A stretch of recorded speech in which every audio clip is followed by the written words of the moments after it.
निरंतर आगम के आधार से ही विचार रखते आए हैं, चाहे गोटेगांव हो, चाहे शेफरा हो, चाहे जबलपुर हो, चाहे अन्यत्र कहीं भी हो। आगमकारों का और गुरुओं का एक ही कहना है कि संसार में यदि कोई सारभूत वस्तु है, वो कौन सा है? वो लौकिक क्षेत्र में बहुत कुछ, क्या सारे सारभूत नजर आ सकते हैं, किंतु परमार्थ क्षेत्र में सारभूत कोई वस्तु है तो वह आत्म तत्व है, क्योंकि आत्मा के पास ही वह शक्ति विद्यमान है। ज्ञेय पदार्थ अनंत हैं, किंतु जानने की क्षमता मात्र ज्ञान में है। आत्मा ज्ञान गुण के माध्यम से स्वरूप का बोध उसे हो जाता है। इसलिए आत्म तत्व तक आने के लिए परमार्थ का परिज्ञान होना अत्यंत आवश्यक है। इसलिए जो कर्मों का जो निरंतर आश्रय हो रहा है, उसको रोकने के लिए जो बोध प्राप्त होता है वह परमार्थ का बोध माना जाता है। पारमार्थिक क्षेत्र में जो कुछ भी विकास करने के लिए तत्पर हो जाता है व्यक्ति, तो वह कहाँ तक पहुंच जाता है? सम्यक ज्ञान और क्षायिक ज्ञान, इसमें अंतर है। सम्यक ज्ञान 5 है, किंतु क्षायिक ज्ञान मात्र केवल ज्ञान है। तो आपको केवल ज्ञान प्राप्त करना है, क्या कुछ और करना है? लौकिक क्षेत्र संबंधी ज्ञान होना भी अपेक्षित है, मैं मानता हूं, किंतु लक्ष्य क्या होना चाहिए, उद्देश्य क्या होना चाहिए? हमें संसार में ही रहना है, अन्यान्य पदार्थों से प्रभावित होकर के यहीं पर रह करके, जिसको सुख बोलते हैं आप लोग, आगम नहीं कहता उसको सुख, किंतु संसारी प्राणी की जो मान्यता बन चुकी है, वो सुख को प्राप्त करने के लिए वह जहां जहां मिल जाए वहां पर जाने के लिए तत्पर हो जाता है। एक व्यक्ति ने कहा था कि महाराज, हम शहर में हैं, हम धर्म का पालन नहीं कर पाते हैं, हम प्रतिमाओं का पालन नहीं कर पाते, तो हम कैसे करें? तो उनको एक ही कहा था कि जो व्यक्ति वित्त का अर्जन करना चाहता है, वह देहात को छोड़ करके शहर में बस जाता है। तो आप शहर में बसे हैं, तो ये अच्छा होगा कि आप देहात में आ जाएं।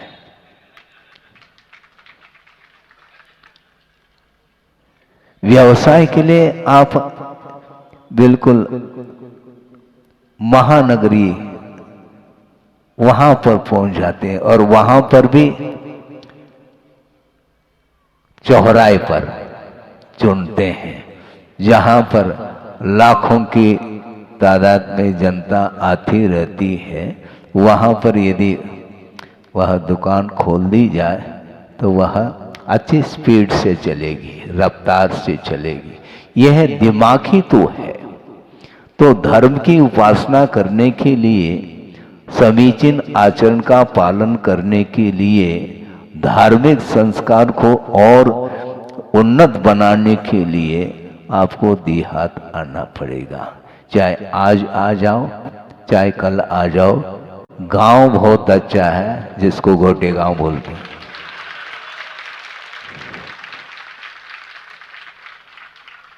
गांव का समर्थन कर रहा हूं, ये ध्यान रखो। सुनो, अब बीच में नहीं, हाँ 10-12 दिन मुझे भी गांव में रहने का ही। आप सोचो, गुरुदेव ने पूरा का पूरा लगभग समय देहातों में व्यतीत किया और ज्यादातर सिद्ध क्षेत्र और अच्छे क्षेत्र में ही उन्होंने साधना की है और संघ के लिए भी साधना कराई है। ऐसा क्यों है? क्योंकि शहरी वातावरण में वह पूर्णतः राग का वातावरण है। राग की चरम सीमा वहां पर देखने में आती है। वहां पर रह करके हम अपने परिणामों को पवित्र बनाना चाहें तो वह क्षेत्र उपयुक्त नहीं है। इसलिए उन्होंने चुना कि जहां पर संयम का अनुपालन सुचारू रूप से हो और परिणामों में उज्ज्वलता आए, ऐसे प्राकृतिक वातावरण को चुनते हैं। वहीं पर जाकर के साधना में वृद्धि होती है। इसलिए हमें ज्ञान को प्राप्त करना है, किंतु कौन सा ज्ञान प्राप्त करना? सम्यक ज्ञान को प्राप्त करना है और उसमें भी केंद्र में केवल ज्ञान को प्राप्त करने का एक उद्देश्य है, क्योंकि वह ज्ञान कभी भी डिलीट नहीं हो सकता। क्षायी ज्ञान माना जाता और परफेक्ट है, वह पूर्ण ज्ञान माना जाता है। कंप्लीट ज्ञान जिसको बोलते हैं, इनकम्प्लीट नहीं। आप कौन से ज्ञान की बात कर रहे थे? या आलोचना की बात नहीं, अच्छे आप कर रहे हैं, करें, इसमें कोई दो राय नहीं है। संस्कार बच्चों के ऊपर पड़ना चाहिए। ज्ञान का, सम्यक ज्ञान का संस्कार जिसको बोलते हैं प्रतिभा स्थली खोल करके गुरुदेव ने एक बहुत, किन शब्दों में हम वर्णन करें, संभव नहीं है। बड़े बड़े स्कूल कॉलेज के जो टीचर्स हैं और भी प्रिंसिपल आदि वहां पर आकर के उस वातावरण को देखते हैं तो उनको भी आश्चर्य होता है कि बाहर भी कॉलेज चल रहे हैं, सब कुछ हो रहा है, किंतु मर्यादा का बोध उन्हें नहीं मिलता। वहां पर जाने के उपरांत संस्कार की बात नहीं आती, केवल ज्ञान की ही बात आती है। किंतु ज्ञान में यदि धार्मिक संस्कार है तो वह सम्यक ज्ञान की कोटि में आता है। तो ज्ञान तो प्रत्येक के पास है, किंतु उसमें समीचीनता की आवश्यकता है। तो वह समीचीनता जो आएगी वह पंच परमेष्टि की आराधना उपासना के माध्यम से ही आती है। और चौथी कक्षा से लेकर के 12वीं कक्षा तक जो प्रतिभा स्थली में जो बालिकाएं अध्ययनरत हैं और उनके लिए जो यंग एज की जो बहनें हैं जिन्होंने अच्छी डिग्री पाई है, कोर्स बड़े बड़े कोर्स करके और उस लौकिक ज्ञान में तो निष्णांत हुई हैं, उसके साथ साथ धार्मिक जो ज्ञान उन्हें प्राप्त हुआ गुरुदेव के माध्यम से और गुरुदेव के प्रति समर्पण भाव रखते हुए निःशुल्क वह सेवा दे रही है। तो इस प्रकार का जगह जगह ये कार्य होता चला जाए, चाहे वह बालिकाओं के लिए हो अथवा बालकों के लिए हो, सबके लिए हो, किंतु उद्देश्य केंद्र में ये होना चाहिए कि धार्मिक संस्कार के बिना ज्ञान का कोई भी मूल्य नहीं है। हमें किसके शरण में जाना है? किसके शरण में जाना है? चार ही शरण बोल रहे हैं आप। अर्हंते शरणम पव्वज्झामि, सिद्धे शरणम पव्वज्झामि, साहू शरणम पव्वज्झामि, केवली पन्नतम धम्मम शरणम। केवली प्रणीत जो धर्म है उसके मैं शरण जाता हूं। केवल ज्ञानी के द्वारा प्रणीत जो धर्म है अहिंसा में धर्म, वह विश्व धर्म होना चाहिए। जगह जगह प्रत्येक व्यक्ति उस अहिंसा की उपासना करने लग जाए तो कहना चाहिए कि और कौन सी इससे बढ़कर की प्रभावना हो सकती है। परोपकार की भावना, एक दूसरे के प्रति दया का भाव, करुणा का भाव, वात्सल्य, प्रेम, आत्मीयता का जहां पर भाव जागृत होता है तो वहां पर जो सुख प्राप्त होता वह सुख दुनिया के किसी भी कोने में संभव नहीं है। इसलिए कर्म के आश्रय को रोकने की बात मैं लगभग प्रतिदिन वह विषय देता हूं। आज भी उसी को आगे बढ़ाना चाह रहा हूं। निरंतर जो भाव उत्पन्न होते हैं, विभिन्न प्रकार के भाव, जिसके माध्यम से कर्मों का आश्रय होता है। आश्रय का अर्थ कहीं कर्म बाहर से नहीं आते, किंतु आत्म प्रदेशों पर वो सारी वर्गनाएं, कर्म वर्गनाएं विद्यमान हैं मटेरियल के रूप में, और आत्मगत राग द्वेषादिक परिणामों के माध्यम से उनका कर्म के रूप में जो परिणमन होना है उसी का नाम आश्रव है। आश्रव का अर्थ कहीं बाहर से आ रहा है ऐसा नहीं, किंतु परिणमन के अर्थ में उसको लिया है आश्रव। तो राग द्वेषादिक जो भाव हो रहे हैं उसके माध्यम से निरंतर कर्म का आश्रव अथवा बंध होता है। उस बंध से मुक्त होने के लिए अपने आप को स्वतंत्रता का अनुभव करना चाहो तो उसके लिए किसके शरण में जाना, ये बात कही जा रही है। क्योंकि 12 भावनाएं हैं, उसमें एक अनित्य भावना प्रारंभ वहीं से हम करते हैं। आगमकार ये कह रहे हैं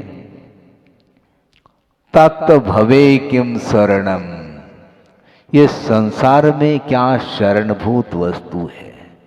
जत सुरिंदान दीसदे विलवो, जिस संसार में सुरेंद्र का, देवेंद्र का भी विलय देखने को मिल रहा है, तो ऐसे स्थिति में हम किसके शरण जाएं।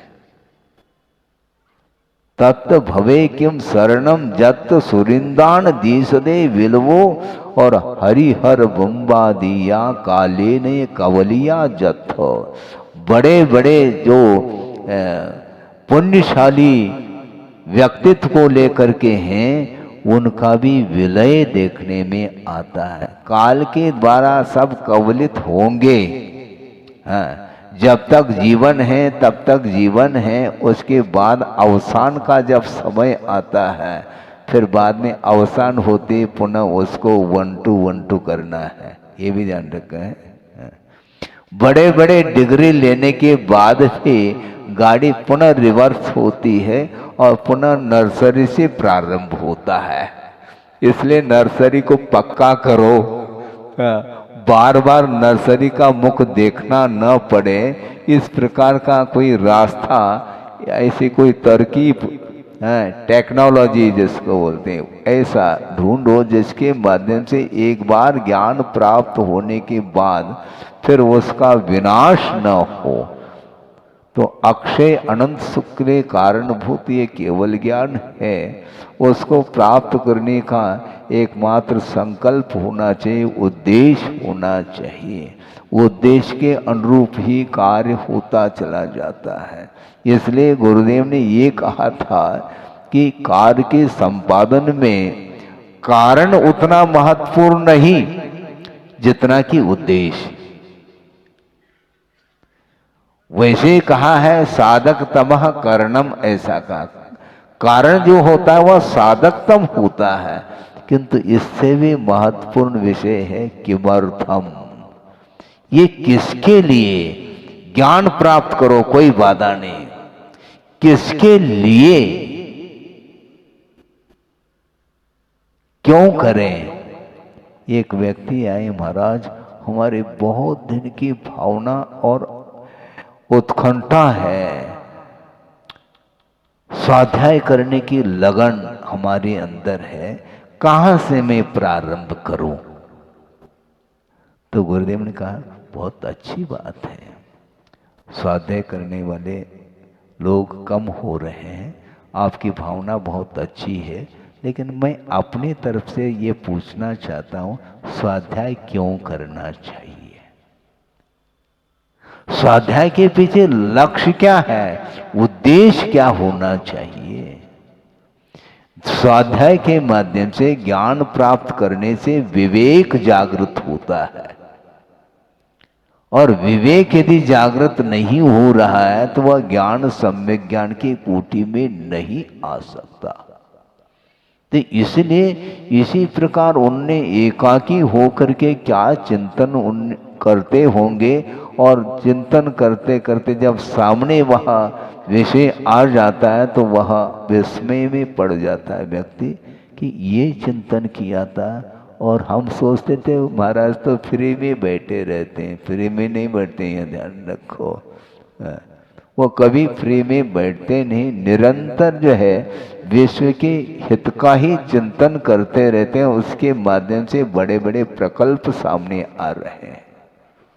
देख करके ऐसा लगता है, वहाँ पर अभी अभी वहीं से आया हूँ मैं, दयोदय में पंचकल्याणक हुआ, और वहाँ देखा, पहले भी गया था 10 दिन मुकाम वहाँ पर चातुर्मास के पूर्व में हुआ था, और पुनः अभी देखा ठंड के दिन में भी वो छोटी छोटी बालिकाएं बैठ करके धूप में बैठ करके आनंद के साथ बहुत निश्चिंत होकर के अध्ययन कर रही है। वातावरण देखो, वहाँ पर वातावरण देखते ही 4 दिन के लिए जाओ तो 40 दिन रुकने की भावना होती है। वातावरण का बहुत बड़ा असर आता है। प्राकृतिक वातावरण होने से, राग रंग का वातावरण नहीं होने से अपने आप ही जो है मन केंद्रित हो जाता, लगाने की आवश्यकता नहीं पड़ती। तो ऐसे स्थिति में हमें किसके शरण जाना है? दुनिया के शरण जा रहा है संसारी प्राणी, वह अपने आप का शरण ले नहीं पा रहा, अथवा शुद्ध परमात्म तत्व को प्राप्त करने के लिए जो 4 शरण बताए उनके शरण नहीं जा पाता। केवली पन्नतम धम्मम शरणम, शरण जाता हूं। तो इस 3 लोक में जब देवेंद्र का विलय देखने में आ रहा है तो शरण लेने योग्य क्या है? सौधर्म इंद्र के शरण तुम लेओगे तो जन्म जरा मृत्यु से ऊपर उठोगे क्या तुम? नहीं, क्योंकि उन्हीं का विलय देखने में आ रहा है। तो सामान्य व्यक्ति की बात तो छोड़ो, ये विलय क्यों होता है? ये वस्तु का स्वरूप है। इसलिए अविनश्वर तत्व को प्राप्त करने के लिए ही ये पर्याय मिली है। इस पर्याय की सार्थकता सिद्ध करना चाहो तो आपको आज नहीं कल धर्म के शरण में ही आना है। धर्म को छोड़ दिया फिर क्या बचा? जिस धर्म के माध्यम से स्वरूप का परिज्ञान होता है, स्वरूप की ओर दृष्टि आ जाती है, तो सारी इच्छाएं समाप्त हो जाती, राग समाप्त हो जाता है। आपको क्या चाहिए? महाराज हमें तो वही चाहिए जो अभी तक अच्छा लगा। अब सोचो, धर्म की परिभाषा बहुत संक्षिप्त परिभाषा दी है गुरुदेव ने। एक व्यक्ति आए थे, महाराज हमें बहुत जल्दी है, और अत्यंत संक्षेप में धर्म का स्वरूप सुनना चाहते हैं आपके मुख से। तो अच्छी बात है, जल्दी है, कोई बाधा नहीं, बहुत ही संक्षेप में मैं बता रहा हूं। आज तक संसारी प्राणी को जो अच्छा लगा है वह अधर्म है, और आज तक जो अच्छा नहीं लगा वह धर्म है। इससे संक्षिप्त परिभाषा धर्म की और कौन सी हो सकती है, मुझे बताओ। मैं वहीं बैठा था प्रवचन में, सुन रहा था, देखो ये कितने, ये सूत्र है। अभी तक क्या अच्छा लगा? राग अच्छा लगा, वही अधर्म है। और राग का अभाव करना धर्म है। तो क्या अच्छा नहीं लगा? वीतरागता अच्छी नहीं लगती संसारी प्राणी को। हाँ, धर्म की चर्चा करने के लिए बैठ जाए तो बहुत जल्दी वो ऊब जाता है। ऐसा लगता है कि जैसे सफोकेशन हो रहा हो उसको, ऐसा होता है। क्यों? उसके अनादिकालीन राग के ही संस्कार है, इसलिए वह वीतरागता उसको भाती नहीं, रुचती नहीं है। और जहां पर राग है, निश्चित रूप से उससे भिन्न भूत वस्तु के प्रति द्वेष अवश्य है, क्योंकि सापेक्ष है। कथन जो भी होता है वह सापेक्ष होता है। दिन कहना, इसका अर्थ उससे विपरीत रात भी कोई वस्तु है। रात और दिन ये दोनों परस्पर सापेक्ष हैं। उसी प्रकार धर्म और अधर्म, और धर्म का महत्व भी अधर्म के कारण ही, ध्यान रखो। हाँ, मूल्य बढ़ जाता है अपोजिट वस्तु के कारण, और उसकी रक्षा भी करना चाहता है वो। दूध की रक्षा किससे करना? नमक से। नमक की डली भूल से भी गिर गई, बस फिर छना हो जाएगा, फट जाएगा वो दूध है? इसलिए अपोजिट तत्व से बचाओ, उसको संरक्षण की आवश्यकता है। तो उसी प्रकार धर्म की रक्षा यदि होगी तो हमें अधर्म से बचना है, तब धर्म की रक्षा होगी। राग से बचना है, तब वीतराग धर्म सामने आता है। इसलिए जब देवेंद्र का भी जब विलय देखने में आ रहा है, तो हम किस वन के मूली हैं? हमारे पास है क्या? कुछ भी नहीं है। सब कुछ विनाश को प्राप्त होने वाला है। पर्याय की विवक्षा से, अवस्था के अपेक्षा से वस्तु का यह विनाश होता ही रहता है, किंतु जो द्रव्य है, पदार्थ है, वो ओरिजिनल, उसका कभी भी अभाव नहीं हो सकता। इस मनुष्य पर्याय का अभाव होगा ये निश्चित है। दूसरी पर्याय मिलेगी, या देव पर्याय मिलेगी अथवा अन्य गति संबंधी पर्याय मिलेगी। तो इस प्रकार ये तरंग की भांति ये उत्पन्न होना और मिटना ये निरंतर जारी है। इसलिए जब तक पूर्णतः विनाश न हो इस पर्याय का, उसके बीच में ही कुछ करके गुजरना चाहिए। तो अच्छा करेंगे तो अच्छा मिलेगा, और नहीं है तो जो है सो है। तो इसीलिए किसके शरण जाना चाहिए? किंतु रागी संसारी प्राणी राग की शरण में ही जाता है। लोभ उसको बार बार सताता है। हाँ, और लोभ के कारण वह मान सम्मान को भी भूल जाता है। अरे इससे क्या मिलने वाला, पेट थोड़ी भरता है, हमें सम्मान की आवश्यकता नहीं है, हमें तो बस पैसा चाहिए। बस किसी भी जैसे तैसे भी मिले पैसा, उसके लिए वह लगा हुआ है। हाँ? और कभी कभी उसके अंदर उदारता भी आती है, तभी उधार देता है। उधार इसलिए दे रहा है कि भैया कम उधार देंगे तो निश्चित रूप से ग्राहकों की संख्या बढ़ेगी। ये भीतर लोभ है। इसका नाम वह निर्लोभी है ऐसा नहीं, लगता ऐसा है। वो ग्राहक आते अभी वह माल को लिया नहीं, लेकिन उसकी पहले ही व्यवस्था उसकी कर देता है, भैया कुर्सी तैयार करके रख लो। वो आते ही कुर्सी पर बैठ जाता है, चाय मंगाओ, वो मंगाओ, वो क्या चाहते हैं उसके अंदर पूरी फुल व्यवस्था, लेकिन वो बढ़िया है फुल, उसको निकाल देता है वो। ऐसा तो नहीं तो प्रतिदिन इस प्रकार करेगा तो दुकान क्या होगा। तो बहुत होशियार रहता है वो। तो इस प्रकार भीतर जो है ना, ये आसक्ति तृष्णा उसकी बनी रहती है, इसलिए दूसरे के लिए भी सम्मान भी देता है और दद्दा दद्दा बोलता है। छोटा बालक भी हो तो दद्दा बोलता है, क्योंकि किसी भी प्रकार से सामने वाले को खुश करना है, प्रसन्न रखो। तुष्टिकरण की नीति इसी को बोलते हैं। सामने वाले को संतुष्ट रखो तो व्यक्ति जुड़ जाता है। किंतु आचार्य कहते हैं हमें संसार को नहीं जोड़ना है। हाइकू उन्होंने दिया, जुड़ो न जोड़ो, न किसी से जुड़ना न जोड़ना, जुड़ो न जोड़ो, जोड़ो जुड़ो न जोड़ो, जोड़ा छोड़ो। यदि पूर्व में जोड़ा है उसको छोड़ो पहले।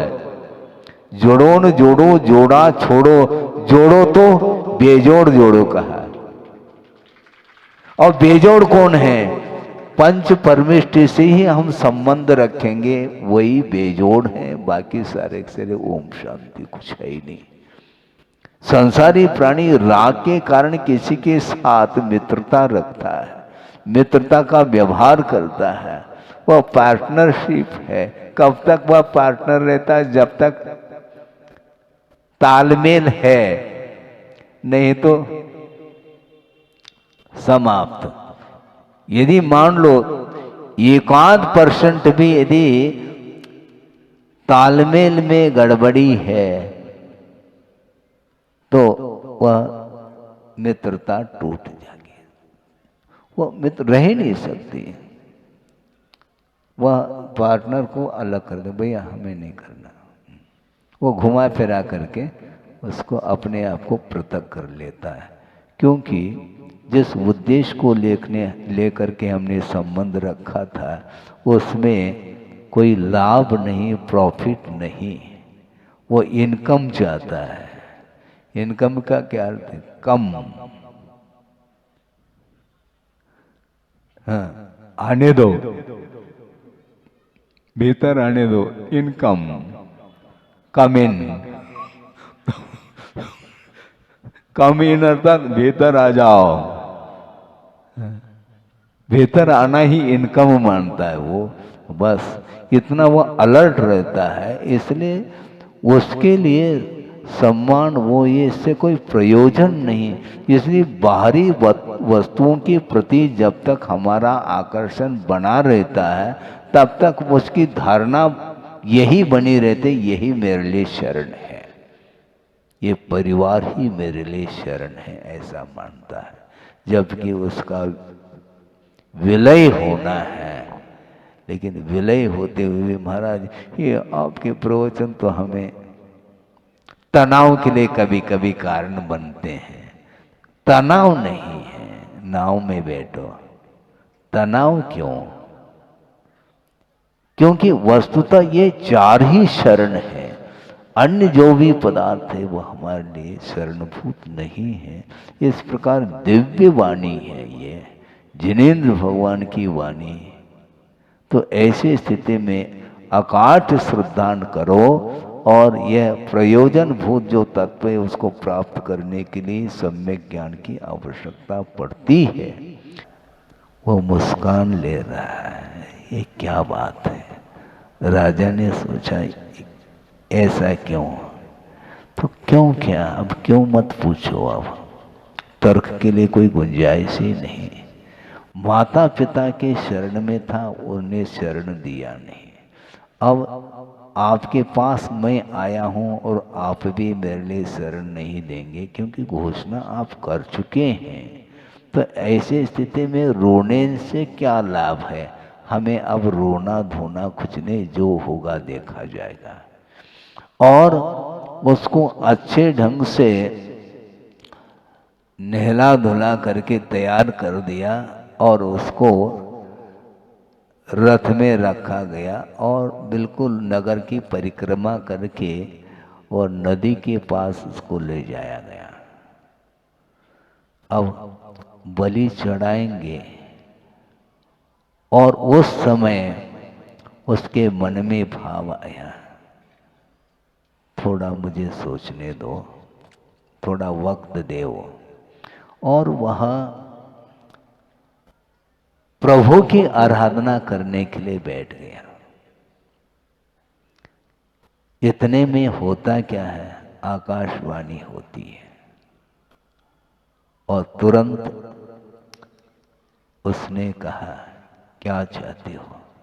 मुझे कुछ नहीं चाहिए, मुझे कुछ नहीं चाहिए, किंतु जिसके शरण की मैं प्रतीक्षा कर रहा था वो कोई भी इस संसार में शरण देने योग्य नहीं है। वो शरण लेने योग्य इसलिए नहीं है क्योंकि जो पालन पोषण करने वाले माता पिता और वही शरण नहीं दे रहे हैं, और राजाई मुझे, मैं उनके शरण में जाता हूँ तो उसकी मति भी पलट गई है, तो मैं किसके शरण में जाऊँ? तो भगवान प्रसन्न हो गए। भगवान कहते हैं तुम चले जाओ, तुम्हारे ऊपर आपत्ति नहीं आने वाली है। क्योंकि राजा के लिए बात समझ में इसलिए आ जाती है, उस देव ने ये कहा था प्रसन्न होकर के, अब ये पुल निश्चिंत होकर के तुम बनाओ, ये पुल टूटेगा नहीं, ध्यान रखो। क्यों? अब बलि की आवश्यकता नहीं है। ये परीक्षा हो गई, एक प्रकार से एक रूपक बनाया गया है। घटना घटी नहीं घटी इसकी बात नहीं कर रहा हूं, कि वस्तुतः ये हम लोगों की परीक्षा है। ये हम बहुत जल्दी धैर्य को खो देते हैं और कि किन प्रकार से अपने लक्ष्य तक पहुंचने के लिए हिंसा अहिंसा का कोई विचार नहीं करते हैं। मन में जो बात समझ में आ जाती है उसके अनुरूप हम करते हैं।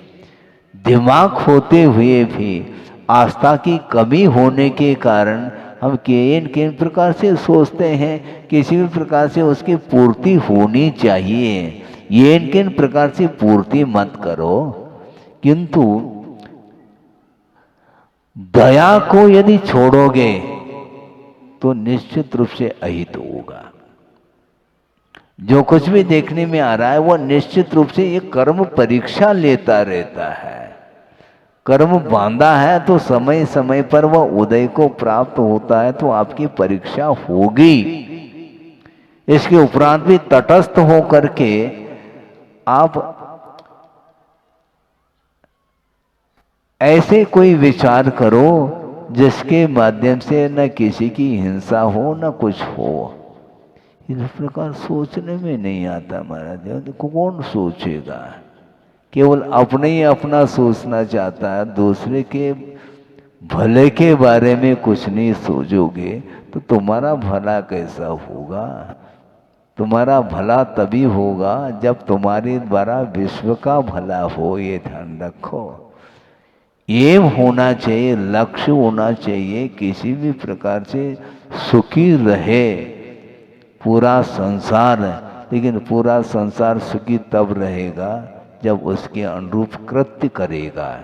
इसलिए वस्तुतः ये शरीर तो मिटने वाला है, लेकिन धर्म साथ जाएगा। इसलिए उस बालक ने सोचा, जब रक्षक ही भक्षक बन सकता है, बनता है, तो उसके शरण में जाने में क्या लाभ है? हम तो पंच परमेष्टि की शरण में जाएंगे। इस प्रकार जब भाव उसके भीतर जागृत हो गए तो बस जीवन बच गया उसका। बचाने वाला कौन है? कौन बचाता है? वो बचाने वाला कोई नहीं, वस्तुतः अपने कर्म ही इस प्रकार के किए हैं और अपने कर्मों को ही डाइवर्शन देना है। रागादि कालुष भाव के माध्यम से जो पाप का अर्जन होता है वो सारे सारे पाप कर्म पुण्य के रूप में परिवर्तित हो सकते हैं विशुद्धि के माध्यम से और पंच परमेष्टि के आलम्बन लेने से ही इस प्रकार वह पतित जीवन भी पावन हो सकता है। पावन कौन करेगा? आपको स्वयं करना है, क्योंकि आपके द्वारा कृत्य है। हाँ, उसको आपको ही परिवर्तित करना है। पाप का फल जब सामने आता है तो उस समय आंखों में आंसू लाने से कोई सुनने वाला नहीं, कोई पार लगाने वाला नहीं, क्योंकि तुमने दूसरे को पार नहीं लगाया तो तुम्हें कौन पार लगाएगा? दूसरे के प्रति दया का भाव तुमने नहीं रखा तो तुम्हारे प्रति कौन दया का भाव रखेगा? इसलिए वस्तुतः अहिंसा जो धर्म है वही हमारे लिए शरण लेने योग्य है। भव समुद्र से पार होना चाहो तो आपको और कहीं नहीं जाना पंच परमेष्टि को छोड़ करके। ये सारा विषय इस प्रकार का धार्मिक बोध लौकिक ज्ञान के द्वारा नहीं मिल सकता। लौकिक ज्ञान प्राप्त कर लो, कोई बाधा नहीं, क्योंकि उसके माध्यम से जीवन यापन करने की बात होती है, किंतु परमार्थ के साथ जो जीवन जीना चाहेगा उसका जीवन धन्य होगा। क्योंकि बार बार जो जन्म मरण की जो परंपरा चल रही है उसका विच्छेद करना चाहो तो परमार्थ ज्ञान ही उसके लिए सक्षम है। संसार समुद्र से पार लगाने के लिए यदि कोई ज्ञान है तो वह सम्यक ज्ञान है। सम्यक ज्ञान के माध्यम से अपने को पार होना है। कहाँ से? संसार से। तो संसार से पार होना है तो पहला गोटे गांव को छोड़ना पड़ेगा। महाराज अभी तो आपने गांव का समर्थन किया था, बिल्कुल किया था। जब आपके पास सम्यक ज्ञान आ गया, वो सम्यक ज्ञान की सुरक्षा करना चाहो तो गोटे गांव के प्रति जो ममत्व भाव है उसको भी छोड़ना पड़ेगा, नहीं तो सम्यक ज्ञान पुनः डाइवर्शन ले सकता है। भारी समस्या है महाराज। आप बिल्कुल छुड़ाने के लिए तत्पर हैं। हम बिल्कुल, आप छोड़ना चाहेंगे तो हम उसका समर्थन करते हैं, नहीं छोड़ना चाहेंगे तो फिर हम कभी भी मोह नहीं हो सकता गोटे गांव वालों से। महाराज गोटे गांव के लिए आशीर्वाद दे दो। गोटे गांव के लिए क्या आशीर्वाद दें? उसने नमस्तु थोड़ी किया, गोटे गांव वालों ने नमस्तु किया, इसलिए उनके लिए आशीर्वाद दिया हमने। ये ध्यान रखो। अगवानी करने के लिए कौन आता है? गोटे गांव वाले आते हैं, गोटे गांव नहीं आता। वो स्थान विशेष का नाम है, इसलिए स्थान विशेष के प्रति हमारा कोई लगाव नहीं, किंतु जो मुमुक्षु भव्य जीव हैं, कल्याण करना चाहते हैं, तो उसके लिए समय दिया जाता है। और इस प्रकार नए नए प्रसंगों को लेकर के आपके सामने आत्म तत्व की चर्चा की है, धर्म की चर्चा की है। इसलिए धर्म ही आलम्बन लेने योग्य है, उसको छोड़ करके और कोई भी वस्तु आलम्बन लेने योग्य नहीं है। इस प्रकार अटूट श्रद्धा यदि होगा तो निश्चित रूप से संसार से पार हो सकते हैं। पार होने के लिए आप तत्पर हो तो अच्छा है, नहीं है तो जो तत्पर होगा उसका कल्याण हो सकता है। वो इस पवित्र भावना के साथ अहिंसा परमो धर्म की जय।